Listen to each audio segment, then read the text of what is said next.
आज हम देखने वाले हैं एक लाजवाब कॉमेडी फिल्म। इसको देखकर तो आप हंसते हंसते लौटपट हो जाओगे। जिम कैरी, इनको तो आप जानते ही होंगे। वो अपने हर कैरेक्टर में चाहे वो मेकअप हो या फिर एक्सप्रेशंस, इतने वेरिएशन दिखाते हैं कि पूछे ही मत। आज की मूवी भी इनकी एक फुल लेंथ कॉमेडी मूवी है जिसका नाम है द थ्री स्टूजेस। ये एक ऑर्फनेज में रहने वाले थ्री इडियट्स की बहुत ही फनी और साथ ही दिल को छू देने वाली स्टोरी भी है। और इसको देखकर आपको बचपन में देखे हुए टॉम एंड जेरी शोज की याद तो जरूर आएगी। ये एक सुपर स्ट्रेस बस्टर है और इस वीडियो को देखने के बाद आप पूरी मूवी की तलाश तो जरूर करेंगे। तो इस हंसी के रोलर कोस्टर राइड के लिए बेल्ट बांध कर तैयार हो जाइए दोस्तों। चलिए मिलते हैं थ्री स्टूजेस से। मूवी की शुरुआत में कहानी के तीन हीरोज यानी तीन इडियट्स को दिखाते हैं। इनका नाम है मोई, लैरी और कर्ली। तीनों एक से बढ़कर एक स्टूपिड है और इस मूवी के 3 एपिसोड्स भी हैं। पहले एपिसोड्स में सिस्टर्स ऑफ मर्सी नाम के एक ऑर्फनेज को दिखाते हैं जहां बच्चे जॉली मूड में मस्त खेल रहे होते हैं और तब एक नन आती है जो बिल्कुल लेडी गब्बर सिंह लगती है। इसका नाम है सिस्टर मैरी। वो बच्चों को डांटती है और कहती है कि अंदर जाकर पढ़ाई करो, लेकिन बच्चे भी कुछ कम नहीं होते और इनोसेंट सा चेहरा लेकर गाना शुरू करते हैं, क्या इतने बुरे हैं हम। लेकिन सिस्टर इनका ड्रामा खूब जानती है और कहती है बेटा ओवर एक्टिंग बंद करो और अंदर जाकर पढ़ाई करो। जिस स्कूल में तुम पढ़ते हो ना उसकी प्रिंसिपल की भी प्रिंसिपल हूँ मैं। बच्चों के बाद जब सिस्टर अंदर जाती है तो एक कार तेजी से आती है और अंदर से कोई एक बड़ा सा बैग दरवाजे पर फेंक जाता है और बैग को हिलता हुआ देखकर सिस्टर उसको खोलती है तो अंदर से एक छोटा सा हाथ उसे पंच मारता है और सिस्टर मैरी रिवर्स गियर में पीछे की ओर जाकर गिरती है। इतने में दूसरी नन भी वहाँ जाती है। वे देखते हैं कि बैग के अंदर 3 बच्चे हैं। एक बिल्कुल टकला होता है, दूसरा आधा टकला और तीसरा को तो मशरूम कट किया होता है। तीनों को देखकर नन्स मदर सुपीरियर को बुलाते हैं और कहती हैं कि ये तीनों आसमान से उतरे हुए एंजल सकते हैं, इनकी देखभाल मैं करूंगी। नहीं नहीं नहीं मैं करूंगी। तब तक तीसरी कहती है नहीं नहीं मैं ही करूंगी और इनके बीच कंपटीशन शुरू हो जाता है कि इन बच्चों को कौन पालेगा। तब मदर सुपीरियर कहती है कि सबको एंजल्स की देखभाल करने का बराबर चांस मिलेगा, टेंशन मत लीजिए। अब 10 साल बाद दिखाते हैं कि वही नन्स इनकी देखभाल न करने के बहाने ढूंढ रही होती है और मदर सुपीरियर उन्हें डांटती है कि बिना टाइम वेस्ट किए उन तीनों एंजल्स को लंच के लिए यहाँ लाओ। वे एक दूसरे का मुंह ताकने लगती है। एक नन कहती है कि अभी अभी मेरा टूटा हुआ हाथ ठीक हुआ है और दूसरी कहती है कि मदर मेरा हाथ अभी टूटा नहीं है और मैं तुड़वाना भी नहीं चाहती हूँ, प्लीज हमें छोड़ दीजिए। अब इन्हें डरता हुआ देखकर मदर सुपीरियर सिस्टर मैरी को बुलाती है, लेकिन नन कहती है कि सिस्टर मैरी के दांत में बहुत तेज दर्द है और वो अंदर लेटी हुई है। अब 3 इडियट्स को दिखाते हैं जो किसी का मुंह खोलकर अंदर झांक रहे होते हैं। मशरूम कट वाले यानी जिम कैरी का नाम है मोई, आधे टकले का नाम लैरी और पूरे टकले का नाम है कर्ली। एक्चुअली ये तीनों सिस्टर मैरी का मुंह खोलकर उसके दांत का ट्रीटमेंट कर रहे होते हैं। मोई कहता है सिस्टर का दांत उखाड़ना होगा, कर्ली तुम इन्हें एनेस्थीसिया दो। अब कर्ली एक बड़ा हथौड़ा लेकर सिस्टर के सर पर दे मारता है और वो बेहोश हो जाती है। यह है दोस्तों इन एक्सपर्ट्स का एनेस्थीसिया। मोई कहता है फ्रेंड्स अब सिस्टर कोमा में है, मतलब बेहोशी में जा चुके हैं, क्यों ना हम इसके सारे दांत निकाल दे ताकि इनकी जिंदगी में कभी दांत का दर्द ना हो। लेकिन उस होने से पहले वहाँ एक नन आ जाती है। 1 सेकंड में वो टेबल को उलट देते हैं और सिस्टर मैरी को छुपा देते हैं। अब नन देखती है कि एक इडियट पेंटिंग कर रहा है, एक वायलिन बजा रहा है और एक होमवर्क कर रहा होता है और तीनों को इस तरह अच्छे बच्चे के भेष में देखकर नन उन्हें लंच के लिए बुलाती है। लेकिन वो मन ही मन डर रही होती है कि लंच में ये लोग पता नहीं क्या नाटक करने वाले हैं। इस तरह ऑर्फनेज में हर पल तीनों शैतानों का मेला लगा होता है और सब इनके नाम से डरने लगते हैं। तब एक नन भागती भी आती है और कहती है बहुत दिनों बाद एक कपल हमारे ऑर्फनेज में किसी को अडॉप्ट करने आए हैं। तब नन मास्टर प्लान बनाती है कि वे तीनों इडियट्स के अलावा बाकी बच्चों को छुपा देंगी और जो भी कपल आएगा वो इन तीनों बच्चों में से किसी को अडॉप्ट करेगा। और हम तो चाहते हैं कि तीनों को अडॉप्ट कर ले और अगर एक ही भी जाएगा तो कम से कम एक शैतान तो कम होगा ही। फिर कुछ देर में मिस्टर एंड मिसेस हार्टर आते हैं और तीनों इडियट्स को बुलाया जाता है। तीनों बहुत ही शो ऑफ करते हुए आते हैं, जैसे कुंफू कराटे, डांस वगैरह सब करने लगते हैं। अब अपने मास्टर प्लान में नन एक छोटे बच्चे को छुपाना भूल गई थी। अब वो बच्चा आकर पूछता है सिस्टर मुझे दूध चाहिए। इस बच्चे का नाम है टेडी। नर्स घबराती है कि ये छोटा पैकेट कहाँ से निकल गया, मैंने तो सब कुछ छुपा दिया था। फिर मिसेस हार्टर उसके बारे में पूछती है तो वे बताते हैं कि ये एक न्यू एंट्री है। अब चारों को लाइन में खड़ा किया जाता है और वो मोई को सेलेक्ट करते हैं। चलो शुक्र है कि एक शैतान तो कम हुआ, ये सोचकर वो मोई को उस कपल के साथ भेज देते हैं। मोई अपने फ्रेंड से अलग होकर बहुत ही दुखी होता है और तब मिसेस हार्टर कहती है मदर सुपीरियर ने बताया कि आज तुम्हारा बर्थडे है, तो बताओ तुम्हें क्या गिफ्ट चाहिए मेरे बच्चे। अब मोई उसके कान में कहता है कि नहीं मम्मी जी, मुझे अपने फ्रेंड से अलग नहीं रहना है और प्लीज क्या आप मुझे उनके पास भेज सकती हैं। मिस्टर एंड मिसेस हार्टर शॉक होकर उसे वापस ऑर्फनेज में लेके आते हैं और उसके बदले में उस छोटे लड़के टेडी को अडॉप्ट कर लेते हैं। यहाँ भी एक्सचेंज हो रहा है बताओ। तब लैरी और कर्ली पूछते हैं तुम वापस क्यों आ गए। मोई कहता है कि एक बंदर अकेला क्या करता, रहेंगे तो तीनों साथ में और मरेंगे तो भी साथ में, वरना अकेला कोई नहीं रहेगा। अब 25 साल बाद वही सिस्टर मैरी चिल्लाती है कि मेरे तो 12 बज गए लेकिन अब तक उन तीनों निकम्मों ने बैल क्यों नहीं बजाया। एक्चुअली 25 साल बाद भी ये तीनों 30 मार खान इसी ऑर्फनेज में रह रहे हैं। ऑर्फन बनकर नहीं बल्कि मेंटेनेंस वर्कर्स बनकर रह रहे हैं। अब एक दिन बताती है कि तीनों अंदर मन लगाकर अपना काम कर रहे हैं। अब काम करने की आवाज भी आ रही है, लेकिन सिस्टर मैरी को शक होता है और वो अंदर जाकर देखती है। टेप रिकॉर्डर पर काम करने जैसी आवाजें प्ले करके तीनों गहरी नींद में सो रहे होते हैं। अच्छा, तो इनमें इतनी अकल आ भी गई। ये सोचकर सिस्टर उनके पलंग का पैर तोड़ देती है और तीनों धड़ करके नीचे गिरते हैं। फिर करली बाइनोकुलर को उल्टा पकड़कर देखता है तो पास में खड़ी हुई सिस्टर बहुत दूर दिखाई देती है और जोर से चिल्लाता है कि लैरी ब्रो, वो नन भूतनी बहुत दूर खड़ी हुई है, उसके आने से पहले हम थोड़ी देर और सो सकते हैं। अब बाइनोकुलर निकालकर वो सिस्टर पास में देखते हैं और सॉरी कहने लगते हैं। सिस्टर उन्हें डांटती है कि 5 मिनट में बैल रेडी हो जानी चाहिए। ओके ठीक है मेरी माँ, ये कहकर तीनों बाहर आ जाते हैं और फिर मोई, लैरी और करली बाहर एक लैडर लगाते हैं। करली, तुम जाकर लकड़ी काटने की मशीन लाओ। अब ये कहकर वो करली को भेज देते हैं। अब वो चला भी जाता है। मोई और लैरी अपनी बेवकूफी का डेमो देने के लिए तैयार हो रहे होते हैं। तब ऑर्फनेज से मदर सुपीरियर से मिलने चर्च के फादर आते हैं। वो मदर सुपीरियर से कुछ कहते हैं जिससे सभी शॉक हो जाते हैं। वे कहते हैं कि ये बात सबसे पहले 3 इडियट्स को बतानी पड़ेगी। इतने में करली लकड़ी काटने की मशीन लेके आता है, लेकिन उसको ऑन करके लाता है। ब्लेड को ऑफ करने के बजाय वो उसको पीछे बांधकर लैडर पर चढ़ने लगता है और चढ़ते चढ़ते नीचे मशीन एक एक करके सीढ़ी को काट रही होती है। देख लिया इनका बेवकूफी का डेमो। क्या जिंदगी में इस तरह का डेमो आपने कभी लाइव देखा है या फिर खुद ऐसा किया होगा? अगर हाँ तो वो फनी मोमेंट्स कमेंट सेक्शन में जरूर बताइएगा, हम आपका इंतजार कर रहे हैं। अब उसके बाद करली ऊपर पहुंच जाता है और ब्लेड को मोए के मुंह पर चलाने वाला होता है। बेवकूफ बंदर कहीं कि मेरी नाक ही कट गई होती है। अब ये कहकर मोए गुस्से में बड़ा सा हथौड़ा करली पर चला देता है। करली तो बच जाता है, लेकिन हथौड़े का भारी लोहा नीचे एक बकेट में गिर जाता है। अब आवाज को सुनकर मैरी आकर पूछती है कि ऊपर हो क्या रहा है। तब लैरी बैल पर लिखी हुई वार्निंग देखता है। उस पर लिखा होता है कि डू नॉट रिमूव इट। लेकिन इस बेवकूफ को तो देखो, ये कहता है कि यार इसमें तो डोनट रिमूव करके लिखा हुआ है। लगता है सिस्टर मैरी ने अंदर डोनट छुपा कर रखे हुए हैं। अब ये कहकर वो बैल का पिन निकाल लेता है। बैल फिसल कर सीधे मैरी के सर पर लैंड होती है। अब वो डर जाते हैं कि कहीं उन्होंने सिस्टर मैरी को मार तो नहीं डाला। सिस्टर को बचाने के लिए वो लेडर से नीचे उतरते हैं, लेकिन लेडर की लकड़ियां तो करली की मशीन ने काट दी थी। अब मोई और लैरी सीधे सिस्टर पर जा गिरते हैं। करली जो अपना एक्सपर्ट इडियट है वो भी टूटे हुए लेडर के साथ ऊपर गिर जाता है। सिस्टर मैरी जरा होश में आई थी कि तीनों ने फिर से उसको बेहोश कर दिया होता है। लैरी कहता है डरो मत मित्रों, इस बाल्टी का पानी सिस्टर के मुंह पर डालो, तब उन्हें होश आ जाएगा। और उसी बकेट में हथौड़ा भी गिरा था और ये महाशय लोहे के साथ सिस्टर पर पानी डाल देते हैं। टंग साउंड के साथ लोहा सिस्टर के मुंह पर गिरता है और उनका बच्चा हुआ थोड़ा सा होश में उठ जाता है। अब तीनों को यकीन हो जाता है कि इन्होंने सिस्टर का खून कर ही दिया है और वो एक गाड़ी में तेजी से वहाँ से भाग कर जाते हैं। तब फादर उस बिल्डिंग को बचाने के लिए एक बोर्ड लगा रहे होते हैं। इनकी गाड़ी सीधे उनके लेडर को धक्का मारकर गिरा देती है और फादर लेडर के साथ नंस के ऊपर गिर जाते हैं। उन्हें नंस पर पड़ा हुआ देखकर ये तीनों इडियट्स रुक जाते हैं और गुस्से में फादर को खूब मारते हैं। तुम्हारी इतनी हिम्मत कैसे हुई कि तुम नंस को छेड़ो हैं? वे बेचारे फादर के बाल भी उखाड़ लेते हैं और डांटते हैं कि नन के साथ ऐसे टीजिंग कर रहे हो। फिर आखिर में करली फादर को स्प्रिंग बैट समझकर उसके ऊपर उछल कूद करने लगता है। मदर सुपीरियर शॉक होकर कहती है बेवकूफों, ये फादर है और जरूरी काम से यहाँ आए थे। अब ये लोग सोचते हैं कि फादर इनको अडॉप्ट करने आए हैं और तुरंत बच्चों की तरह ड्रेस बदल कर आ जाते हैं। फिर बच्चों की आवाज में कहते हैं अंकल अंकल, हम नर्सरी राइम सुनाएं आपको। फिर फादर गुस्से में आकर इन्हें एक शॉट में तीनों के गाल लाल कर देते हैं। फिर मदर सुपीरियर से कहते हैं कि वो ऑर्फनेज के सारे बच्चों को बता दे। मदर सुपीरियर सभी को बुलाकर ये बताती है कि अब इस ऑर्फनेज को चलाने के लिए चर्च के पास पैसे नहीं है, इसलिए चर्च इस जगह को बेचने वाला है और यहाँ के बच्चों को अलग अलग ऑर्फनेज में भेजा जाएगा। ऊपर से बीमार बच्ची चिल्लाती है कि मैं तो यहाँ से कहीं नहीं जाऊंगी। अब 3 इडियट्स भी कहते हैं कि ये हमारी जगह है, हम इसको नहीं छोड़ेंगे। फिर फादर बताते हैं कि अगर तुम यहाँ से नहीं जाना चाहते हो तो तुम्हें 1 महीने के अंदर $8,30,000 का इंतजाम करना होगा। तब तीनों कसम खाते हैं कि हाँ हम इंतजाम कर देंगे, हम आराम से आ जाएंगे $8,30,000। अब ये सुनकर सारे बच्चे बहुत ही खुश हो जाते हैं। नर्स भी बहुत ही खुश हो जाती है कि हमें भी तुम्हारे बाहर जाने का इंतजार था। फिर बच्चे इन तीनों को वहाँ से विदा करते हैं। एक नर मदर सुपीरियर से कहती है कि ये लोग अपनी उम्र भी नहीं जानते, मुझे तो डर लग रहा है कि पता नहीं बाहर जाकर ये क्या करेंगे, कहीं तमाशा न कर दे। फिर मदर सुपीरियर कहती है कि मुझे भी यही डर लग रहा है, लेकिन और कोई रास्ता भी तो नहीं है। अब विदाई की रस्म पूरी करके ये लोग एक साइकिल में निकलते हैं। ये साइकिल इन्होंने खुद ही डिजाइन की है ताकि तीनों कहीं बिछड़ न जाए। इडियट्स ही सही, पर इनकी दोस्ती और प्यार की दाद देनी पड़ेगी, है ना?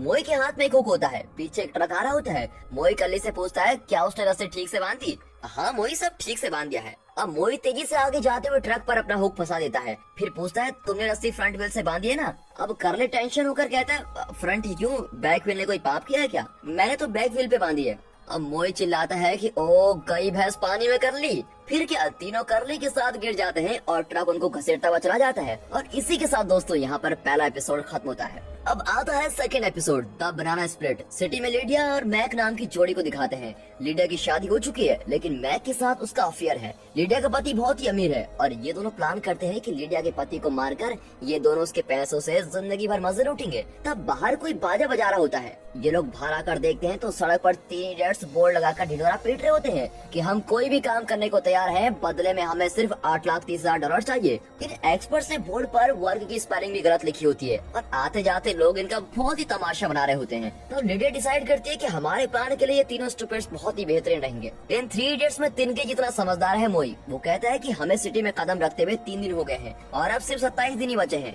ढिढोरा पीटने से कुछ नहीं होगा दोस्तों, हमें अलग अलग जाकर काम ढूंढना होगा। यस बॉस ये कहकर वो तीनों दिशाओं में निकल जाते हैं। लैरी अपना बोर्ड लेकर चलने लगता है। तब वो एक दुकान को देखता है जहाँ धनुष और तीर बेचा जाता है। अब एक धनुष को उठाकर वो ऊपर तीर छोड़ता है। फिर बहुत देर आसमान को देखता है, तीर पता नहीं कहाँ चला गया। फिर कुछ देर बाद तीनों फिर उसी जगह पर लौट आते हैं। वे धूप में चलकर थक जाते हैं और एक को भी काम नहीं मिलता। तब लेडी आकर कहती है कि मैं तुम्हें एक ही पेमेंट में $8,30,000 दे दूंगी, लेकिन तुम्हें मेरे पति का खून करना होगा। बोलो डील और नो डील। ये सुनकर ये लोग शौक में हो जाते हैं कि पति को मारने के इतने सारे पैसे, लेकिन तुम्हारा पति कहाँ है? तब मैक आकर खुद को लिडिया का पति बताता है। वे पूछते हैं लेकिन तुम्हारी पत्नी तुम्हारा खून क्यों करवा रही है? मैक बताता है कि मैं एक हार्ट पेशेंट हूँ और कुछ ही दिनों में मर जाऊंगा। तड़प तड़प कर मरने से तो अच्छा है कि मैं तुम्हारे हाथों बिना दर्द के मर जाऊँ। फिर मेरी पूरी प्रॉपर्टी मेरी पत्नी की हो जाएगी और वो तुम्हें तुम्हारा हिस्सा भी दे देगी। प्लीज मुझ पर इतनी सी दया कर दो मेरे दोस्तों, लेकिन मुझे आज मत मारना। कल जब मैं सो जाऊंगा तब मुझे मेरे कमरे में मार देना और ध्यान रहे लाइट्स ऑफ करके मुझे मारना, समझे? इस तरह मैक उन्हें इंस्ट्रक्शन दे रहा होता है और लिडिया और मैक ने प्लान किया होता है कि रात के अंधेरे में जब लिडिया का पति सो रहा होगा तो इन तीनों को अंदर भेजकर उसका खून करवा देंगे। लेकिन करली सोचता है भाई कल तक हम इंतजार नहीं कर सकते, आज ही ये खत्म करके पैसे लेके जाएंगे। ये सोचकर वो मैक को एक टक्कर मारता है और मैक हवा में उड़ जाता है और वो एक ट्रक से टकराकर सड़क पर घिसता हुआ चला जाता है। जब वो संभल कर उड़ता है तभी एक तीर आकर उसके पैर पर लग जाती है और ये वही तीर है जो बहुत देर पहले लैरी ने ऊपर की ओर चलाया था। मैक बेहोश हो जाता है। लिडिया तीनों को खूब डांटती है और वहाँ से चली जाती है।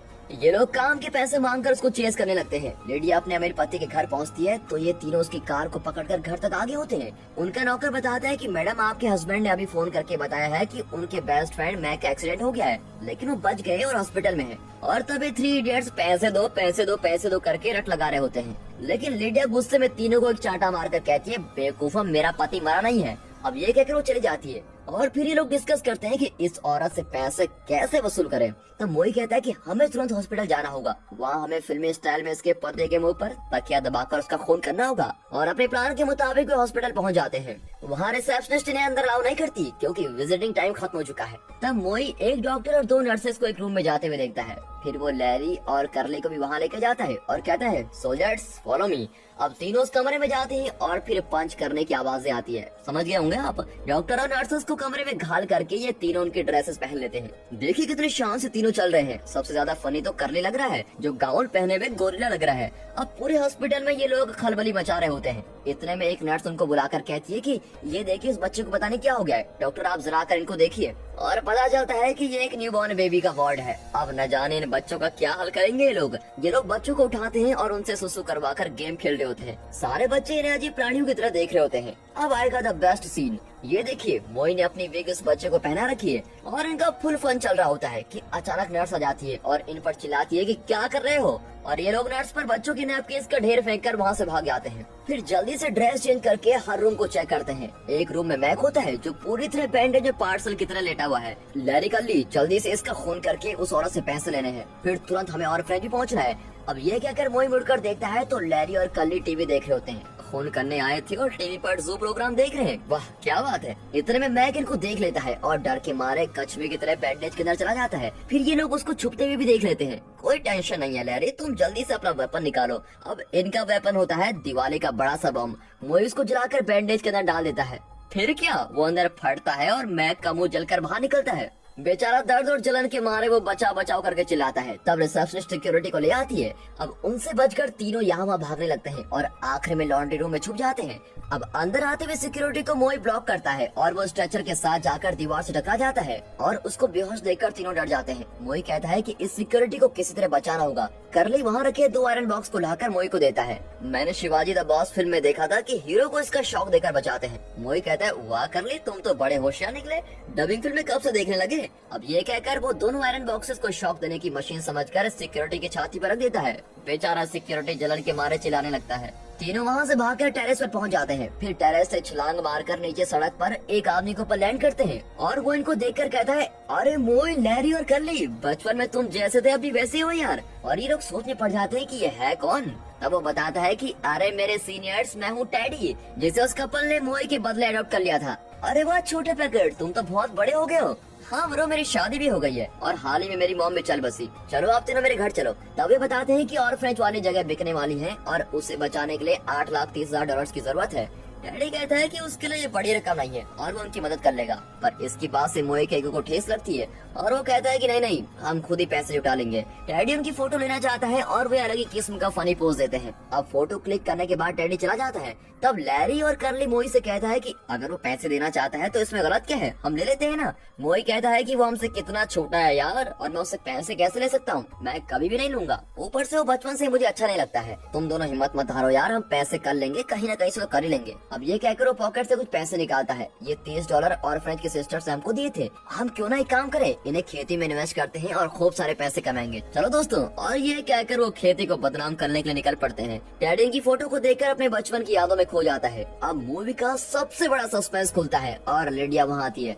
लिडिया टैडी की वाइफ है और वो टैडी को मारकर उसकी प्रॉपर्टी पर कब्जा करना चाहती है। टैडी अपने दोस्तों की फोटोज को दिखाता है तो उसका तो गला ही सूख जाता है और कहता है कि ये मेरे बचपन के दोस्त हैं, हम सब ऑर्फनेज में साथ में थे और मैं इनको अपने घर में इनवाइट करना चाहता हूँ, तुम क्या कहती हो। लिडिया घबराती है लेकिन फिर भी हाँ कर देती है। अब ये 3 इडियट्स अपने सारे पैसों से बहुत सारी फिश खरीदते हैं, फिर उनको एक गोल्फ कोर्स में लेकर जाते हैं और बीज की तरह जमीन पर बिछा देते हैं, ऊपर से उन पर पानी भी डालते हैं। इनका आइडिया है कि ऐसे करने से फिश के पौधे उगेंगे और उनमें से कई सारी मछलियाँ निकलेंगी। देख लिया इनकी बेवकूफी को, ये लोग दुनिया के बेस्ट बेवकूफ नहीं तो और क्या है। तब ग्राउंड का ओनर आता है तो वे अपना ब्रिलियंट आइडिया उसको बताते हैं और ये सुनकर ओनर का सर चकराने लगता है और वो बेचारा पुलिस को बुला देता है। अब पुलिस को देखकर ये लोग सब कुछ वहीं छोड़कर भाग जाते हैं। फिर वो एक जगह पहुंचते हैं जहां एक दरवाजा होता है। पुलिस वहां भी पहुंच जाती है। तब मोई और लैरी कर्ली को उठाकर उसका सर दरवाजे पर पीटते हैं और इस तरह दरवाजा खुल जाता है और वे अंदर भी चले जाते हैं। वहाँ हर तरफ फ्लैश लाइट्स होती है, लेकिन ये लोग अपनी लड़ाई में मस्त होते हैं। लड़ाई बहुत ही सीरियस हो जाती है और लैरी कहता है कि मोई, तुम्हारा बकवास आइडिया सुनकर हम सब यहाँ फंस गए हैं। अगर टैडी की मदद ले लेते हैं तो ऐसा कभी भी नहीं होता। अब से हम तुम्हारी बात नहीं मानेंगे, हम जा रहे हैं। और ये कहकर लैरी और कर्ली वहाँ से चले जाते हैं। अब मोई अकेला और उदास बैठा होता है। अचानक फ्लैश लाइट्स बंद होती हैं और खूब तालियां बजने लगती है। मोई खुद को एक स्टेज पर खड़ा हुआ पाता है और ऑडियंस स्टेज पर आकर उसको बधाई देती है और मोई तो हैरान हो जाता है। सच में वहाँ पर एक रियलिटी शो का ऑडिशन चल रहा था। ऑडिशन में 3 इडियट्स की करतब देखकर जजेस सोचते हैं कि ये लोग ऑडिशन देने आए और इनकी परफॉर्मेंस से खुश होकर वे मोई को अपने शो के लिए बुक कर लेते हैं और इसी के साथ मूवी का 2nd एपिसोड खत्म होता है। अब देखेंगे मूवी का 3rd और फाइनल एपिसोड। एक जू के बाहर लैरी और कर्ली आइसक्रीम वाली गाड़ी के साथ खड़े होते हैं। गाड़ी में लिखा होता है कि हमारे पास कोई आइसक्रीम नहीं है, आप लोगों से जितना हो सके हमें पैसे दे दीजिए, लेकिन कोई उनके पास भी नहीं भटकता। कर्ली तंग आकर कहता है कि यहाँ कुछ नहीं मिलेगा यार, चलो जू के अंदर चलकर एंजॉय करते हैं। तब कुछ दूर से लिडिया और मैक इन दोनों को देख रहे होते हैं। लगता है मैक किसी तरह बच गया। लिडिया बताती है कि ये दोनों मेरे पति के बचपन के साथी हैं और ये लोग मुझे पहचानते भी हैं। अगर इनका मुंह खुल गया तो मेरा पति तो मुझे छोड़ देगा, फिर हम गरीब के गरीब ही रह जाएंगे। मैक सोचता है कि इन दोनों को यही खत्म कर देना चाहिए। जू में एक टूरिस्ट गाइड बताता है कि ये पोलर बियर है। तब टैंक के अंदर कर्ली स्विम कर रहा होता है और उसे बहुत भूख लगी होती है, इसलिए वो टैंक में कूदकर फिश पकड़ लेता है और उसको देखकर बच्चे कहते हैं, सर ये पोलर बियर नहीं, पोलर भैंस लग रही है। फिर उस फिश को खाते हुए दोनों डिस्कस करते हैं कि मोई पता नहीं कहाँ गायब हो गया। जू के बाहर लिडिया मैक को दीवार पर चढ़ने को कहती है क्योंकि गन लेकर वो मेन गेट से अंदर नहीं जा सकता। मैक लिडिया के मुंह पर पैर रखकर ऊपर चलता है और बड़ी मुश्किल से चढ़कर वो अंदर कूद जाता है। वो देखता है कि 2 बच्चे पिंजरे के अंदर खड़े हुए हैं। वो पूछता है तो बच्चे बताते हैं कि बेवकूफ अंकल, पिंजरे के अंदर हम नहीं, आप है, जरा पीछे देखिए। मैक धीरे से मुड़कर देखता है तो एक शेर उसको अटैक करने आता है। जल्दबाजी में वो शेर के पिंजरे में कूद गया था, लेकिन शेर को चेन से बांधा हुआ है, इसलिए वो मैक की जान बच जाती है। लैरी और कर्ली डॉल्फिन्स के पूल के पास बैठकर आराम से पीनट्स खा रहे होते हैं। तब एक डॉल्फिन आती है और कहते हैं, लो भाई तुम भी खा लो, और कर्ली पीनट्स उसकी तरफ फेंकता है, लेकिन एक पीनट डॉल्फिन की नाक में फंस जाता है और वो बेचारी सांस भी नहीं ले पाती। अब उसको बचाने के लिए कर्ली नाक पकड़कर पानी में कूद जाता है और डॉल्फिन को पकड़कर दबाने लगता है। डॉल्फिन अपना पूरा एफर्ट लगाकर हवा में निकलती है। तब पीनट फोर्स के साथ बाहर निकलता है और सीधे शेर की बैक साइड पर लगता है और गुस्से में शेर चेन तोड़ देता है और मैक का बुरा हाल कर देता है। लैरी और कर्ली मोई को बहुत मिस करते हैं। उसे ढूंढने के लिए वो मिसिंग पोस्टर भी लगाते हैं। लैरी कहता है कि कहीं मोई ऑर्फनेज वापस तो नहीं चला गया। चेक करने के लिए वो दोनों वहाँ जाकर सिस्टर से पूछते हैं तो वो कहती है कि मैं तो मोई को रोज देखती हूँ, वो रियलिटी शो में जाकर बहुत ही फेमस सेलिब्रिटी बन गया है। वो ये भी बताती है कि इस जगह को 2 दिन में बेचा जाएगा, इसलिए हम यहाँ से बच्चों को दूसरी जगह भेज रहे हैं। और बेचारे ये सुनकर बहुत ही दुखी भी होते हैं, क्योंकि इन्होंने ऑर्फनेज को बचाने की बड़ी कोशिश की होती है। हालांकि बेवकूफों वाली कोशिशें की थी, लेकिन कोशिश तो की है इन्होंने। तब एक लड़का आकर कहता है कि मर्फ की तबीयत बहुत खराब हो गई है, और ये दोनों अंदर जाकर मर्फ को देखते हैं और लैरी उसको हॉस्पिटल ले जाने को कहता है। पर सिस्टर कहती है कि हमारे पास उतने पैसे भी नहीं है, लेकिन मेडिकल इंश्योरेंस तो होगा, उसका इलाज क्यों नहीं किया। तब वहाँ सिस्टर मैरी आकर कहती है कि उसका कारण भी तुम तीनों इडियट्स हो। बचपन से लेकर आज तक तुम लोगों ने हमारा और दूसरों का जो नुकसान किया है उसकी भरपाई में सारा पैसा खर्च हो गया। ऊपर से मेडिकल इंश्योरेंस का प्रीमियम कौन भरेगा। ऑर्फनेज अच्छा खासा चल रहा था, लेकिन सिर्फ तुम तीनों की वजह से आज ये जगह हमारे हाथ से निकलने वाली है।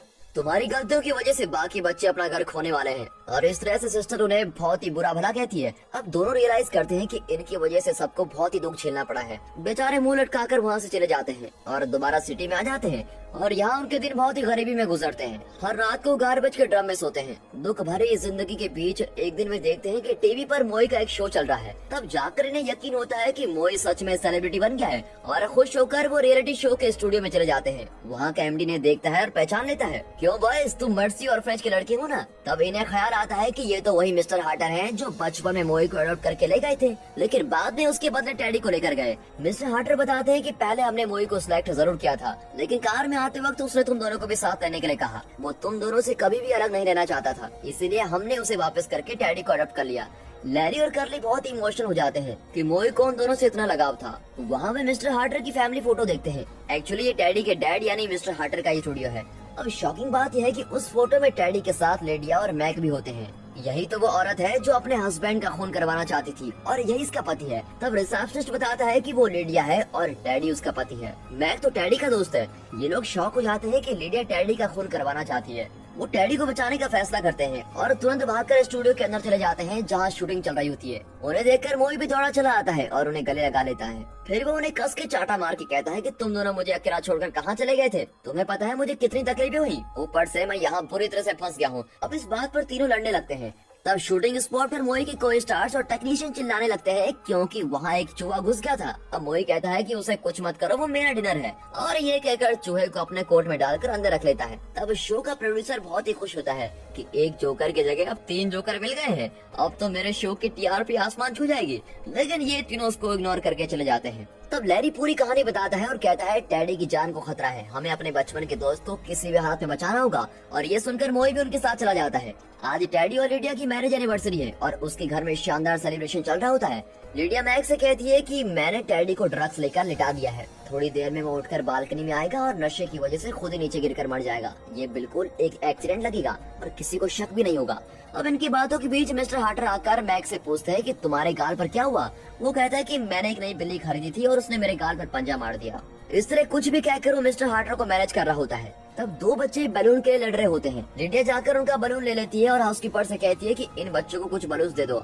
इसी बीच छोटे छोटे डॉग से स्केटबोर्ड बांधकर स्केटिंग करते हुए तीनों इडियट्स की एंट्री होती है। स्केटिंग तो इन्हें आती है लेकिन रोकना नहीं आता और सीधे एक सिक्योरिटी से जाकर टकरा जाते हैं। अब उनके पूछने पर तीनों बताते हैं कि टैडी उनका दोस्त है, लेकिन वो इनविटेशन के बिना वहाँ किसी को अलाउ नहीं करते और तीनों को बाहर निकाल देते हैं। तब हाउसकीपर बाहर खड़े सिक्योरिटी से कहती है कि अगर बलून वाला आए तो उसको अंदर भेज दो, और ये बात ये तीनों सुन लेते हैं। अगले सेकंड वो कहीं से बलून्स लेते हैं और उन्हें अंदर अलाउ किया जाता है। अंदर आते ही सारे बलून से एक बच्ची को पकड़ा देते हैं। बच्ची धीरे धीरे ऊपर उड़ने लगती है, लेकिन इन लोगों का ध्यान उस पर नहीं जाता। ये आए तो थे टैडी को बचाने, लेकिन देखिए किस तरह दोनों भर भर के खा रहे हैं और पार्टी एंजॉय कर रहे हैं। अब इन्हें देखकर मोई डांटता है कि तुम एक बात बताओ, क्या हम सब यही करने यहाँ आए थे क्या। तब लिडिया इन्हें देख लेती है और सीधे जाकर मैक से कहती है कि टैडी को तो बाद में मारेंगे, लेकिन पहले हमें इन तीनों को खत्म करना होगा। ये लोग जरूर हमारा भांडा फोड़ेंगे। इतने में एक बूढ़ी औरत ऊपर उड़ती हुई बच्चों को देखकर चिल्लाने लगती है। उसे मैं बचाऊंगा कहकर लैरी कहीं से गन ले लेता है। फिर मोई उसको रोकता है कि अगर तुम गन शूट करोगे तो कहीं वो लड़की को न लग जाए और वो हमेशा के लिए ऊपर न चले जाए। फिर गन छीनकर मोई शूट करता है और बच्ची सीधे नीचे रखे हुए एनिवर्सरी केक पर गिर जाती है। अब सिक्योरिटी और मैक इन तीनों को चेस करते हैं। पार्टी में इस तरह बाउंडर उठाकर तीनों घर के अंदर घुस जाते हैं और टैडी को ढूंढने लगते हैं। आखिर में टैडी मिल भी जाता है, पर अब भी वो ड्रग्स के नशे में होता है और ये लोग बताते हैं कि तुम्हारी वाइफ तुम्हें खत्म करना चाहती है, उससे पहले यहाँ से भाग चलो। लेकिन टैडी डांटता है कि मेरी वाइफ के लिए ऐसी बातें मत करो। तभी मैक और लिडिया हाथ में गन लिए वहाँ आते हैं और टैडी जानता है कि ये दोनों उसको मारने ही आए हैं और उसके दोस्त ठीक ही कह रहे थे। वो बेबस होकर मैक से कहता है कि वाह मेरे दोस्त, मेरे पीठ पीछे इस तरह मेरी वाइफ के साथ शर्म नहीं आई तुम्हें? तब वहाँ एक और आदमी गन उठाकर चला आता है। ये और कोई नहीं, मिस्टर हार्टर हैं। थ्री इडियट्स अब रिलैक्स हो जाते हैं कि चलो अब हमारे और टैडी की जान तो बची जाएगी। अब मिस्टर हार्टर आ गए हैं तो मैक और लिडिया को संभाल लेंगे। लेकिन मिस्टर हार्टर थ्री इडियट्स और टैडी को एक कोने में जाकर खड़े होने को कहते हैं। ये क्या ट्विस्ट पे ट्विस्ट, एक्चुअली लिडिया मैक की गर्लफ्रेंड नहीं बल्कि हार्टर की गर्लफ्रेंड है। हार्टर एक गरीब परिवार से है, पर उसकी किस्मत अच्छी थी कि एक अमीर औरत ने उससे शादी कर ली। दरअसल मिसेस हार्टर ने ही टैडी को अडॉप्ट किया था, लेकिन अपनी पूरी प्रॉपर्टी और बैंक बैलेंस टैडी के नाम करके मिसेस हार्टर चल बसी और इस बात से चिढ़कर हार्टर ने एक मास्टर प्लान बनाया था और मैक की मदद से लिडिया और टैडी की शादी भी करवा दी। उसका प्लान था कि टैडी को खत्म करके वो मैक को भी मार डालेंगे, फिर टैडी की प्रॉपर्टी लेकर वो और लिडिया पूरी लाइफ एंजॉय करेंगे। लेकिन अब ये सब हार्टर के जाल में फंस चुके हैं। लिडिया और हार्टर इन सबको गन पॉइंट पर एक जंगल के बीच ले जाते हैं। इस टेंशन की घड़ी में अचानक कर्ली जोर से हंसने लगता है। अब हार्टर उसको डांटता है कि मैं यहाँ क्या मजाक कह रहा हूँ, ज्यादा स्मार्ट बनने की कोशिश मत करो वरना उड़ा दूंगा। अब करली और भी हंसते हुए कहता है कि मैं कहाँ हंस रहा हूँ, ये अंदर बैठकर गुदगुदी कर रहा है। ऐसा कहकर वो अपने पॉकेट में से मोई का चूहा बाहर निकालता है और लिडिया पर फेंक देता है। अब कार के अंदर हल्ला गुल्ला मच जाता है और कंट्रोल मिस होकर कार नदी में गिर जाती है। कार बहुत नीचे चली जाती है और कार के अंदर सिर्फ थोड़ी सी हवा होती है। सब बड़ी मुश्किल से सांस ले रहे होते हैं। तभी अचानक पानी के अंदर से बबल्स आने लगते हैं और सभी चौंक जाते हैं कि अब करें क्या। तब करली हंसते हुए कहता है सॉरी फ्रेंड्स, वो मेरी गैस थी। अब बाकी लोग बदबू के मारे नाक बंद करके उसको डांटते हैं कि यही वक्त मिला था क्या तुमको गैस छोड़ने का। तब मोई के दिमाग में एक प्लान आता है। वो लैरी से माचिस लेकर जलाता है और उस बदबूदार गैस के कारण एक धमाका होता है और कार खुल जाती है। फिर कुछ देर में पुलिस आ जाती है और एज यूजुअल विलेन को अरेस्ट करके लेके जाती है। टैडी अपनी जान बचाने के लिए थ्री इडियट्स को थैंक कहता है। तब लैरी कहता है वो सब छोड़ो टैडी, तुम्हारे पास तो बहुत पैसा है ना, उसमें से सिर्फ $8,30,000 ऑर्फनेज को डोनेट कर दो, वहाँ के बच्चे तुम्हें दुआ देंगे। और टैडी कहता है मैं उस ऑर्फनेज की मदद नहीं करूंगा। बिना पूछताछ किए उन लोगों ने मुझे इस परिवार के हवाले कर दिया जहाँ मेरी जान को खतरा था। तुम और कुछ भी मांग सकते हो लेकिन ये मुझसे नहीं होगा। और ऐसा कहकर टैडी चला जाता है और यहाँ मोई गुस्से में लैरी को थप्पड़ मारकर कहता है कि मैंने तो उसी दिन कह दिया था कि ये टैडी एक कंजूस मक्खी चूस है, लेकिन तुम लोगों ने मेरी बात नहीं मानी। तो मेरी बात मानते कब हो? फिर तीनों खुद ही डिजाइन की हुई गाड़ी में ऑर्फनेज की ओर पहुँचते हैं, लेकिन वहाँ ऑर्फनेज बंद होता है और सब कुछ सील हो चुका है। तीनों रोने लगते हैं कि लाख कोशिश करने के बाद भी वो ऑर्फनेज को नहीं बचा सके। और झाड़ियों की उस तरफ से हंसते खेलते हुए बच्चों की आवाज आती है और ये लोग झाड़ियों से उस तरफ जाकर क्या देखते हैं? एक शानदार बिल्डिंग जिस पर लिखा है sister of mercy orphanage and spa. Orphanage तो ठीक है लेकिन स्पा बीच में कहाँ से आ गया? इस कंफ्यूजन में तीनों अंदर जाते हैं तो ऐसा लगता है जैसे वे एक 5 स्टार होटल में आ गए हैं। एक शानदार स्विमिंग पूल में बच्चे स्विमिंग करके खेल रहे होते हैं, दूसरी ओर गोल्फ वगैरह खेल रहे होते हैं। नर्स आराम से बैठकर मसाज करवा रही होती हैं और सभी बहुत ही मजे में होते हैं। थ्री इडियट्स की कुछ समझ में नहीं आता। फिर इन्हें देखकर सारे बच्चे कहते हैं अरे भैया कैसे हो? वे सिस्टर से पूछते हैं कि शानदार अरेंजमेंट के पैसे कहाँ से मिले आपको? तब मोई के रियलिटी शो का प्रोड्यूसर बताता है कि मिस्टर मोई, आपके शो के लिए हम आपको कुछ एडवांस रकम देना चाहते थे, ये सभी उसी रकम से किया गया है। ये तो कुछ भी नहीं है, अगर आप एक बार हमारा कॉन्ट्रैक्ट साइन कर लो तो हम आपको और भी देंगे। और ये सुनकर थ्री इडियट्स खुशी से पागल हो जाते हैं। तब टैडी अपनी नई वाइफ के साथ वहाँ आता है और कहता है कि हम कुछ बच्चों को अडॉप्ट करना चाहते हैं। और इस पर थ्री इडियट्स अपने कैरेक्टर में उतर जाते हैं और कोट निकाल कर तुतलाते हुए कहते हैं डैडी डैडी हमें भी ले जाओ प्लीज, हमें कराटे कुंफू सब आता है, डांस भी आता है। और टैडी भी मजाक में कहता है मुझे तुम जैसे बच्चे नहीं चाहिए, अच्छे बच्चे दिखाओ। फिर वो और उसकी वाइफ 3 बच्चों को अडॉप्ट करके लेके जाते हैं। चलो सब कुछ खुशी खुशी एंड हुआ, ये सोचकर करली स्प्रिंग बोर्ड पर हाथ रखता है। बोर्ड गिरने लगता है और ठीक सिस्टर मैरी के सर पर लगता है। बेचारे घायल होकर फिर पूल में गिर जाती है। वो चिल्लाती है कि पकड़ो उन इडियट्स को। तब थ्री इडियट्स वहाँ से भाग जाते हैं और फिर दिखाते हैं कि तीनों मिलकर हॉर्स राइडिंग का मजा ले रहे हैं। और दोस्तों इसी के साथ ये मूवी यहाँ पर खत्म होती है।